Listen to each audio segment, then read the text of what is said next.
মহালয়ার পিতৃপক্ষের শেষ। এই পিতৃপক্ষে অভয়া হত্যার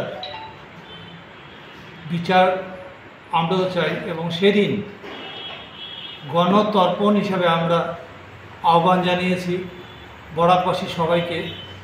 সকাল 4 ঘটিকায় আমরা সমবেত হয়ে অন্নপূর্ণা ঘাটে যাব এবং অন্নপূর্ণা ঘাটে মিলিত তর্পণ হবে এবং অভয়ার আত্মার চিরশান্তি আমরা কামনা করি।